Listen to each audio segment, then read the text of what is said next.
ভক্তদের জন্য সুখবর।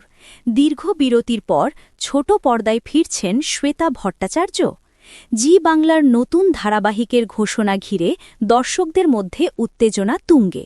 শোনা যাচ্ছে শুধু এসভিএফ নয়, আরও 2 প্রোডাকশন হাউস ব্লুজ এবং ক্যানভাস নিয়ে আসছে একাধিক নতুন গল্প। ফলে বছরের শুরুতেই ছোট পর্দা জমে উঠছে নতুন ধারাবাহিকের আনাগোনায়। প্রোডাকশন হাউসের পালাবদল।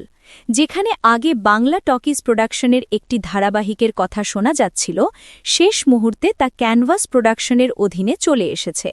অন্যদিকে এসভিএফ ও জি বাংলার সম্পর্ক নিয়ে গুঞ্জন থাকলেও চ্যানেল সূত্রে জানানো হয়েছে বড় কোনো বিরোধ নেই।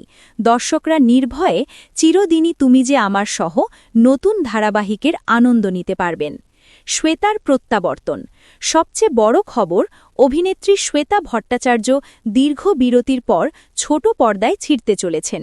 তার শেষ কাজ ছিল কোন গোপনে মন ভেসেছে, যা গত বছরের মাঝামাঝি শেষ হয়েছিল। তারপর থেকেই তিনি বিরতিতে ছিলেন। এবার নতুন ধারাবাহিকে তার নাম ঘিরে জোর আলোচনা শুরু হয়েছে। দর্শকের প্রত্যাশা। শ্বেতার প্রত্যাবর্তনের খবর ভক্তদের কাছে নিঃসন্দেহে আনন্দের। দীর্ঘদিন ধরে তাকে পর্দায় দেখার অপেক্ষায় ছিলেন দর্শকরা।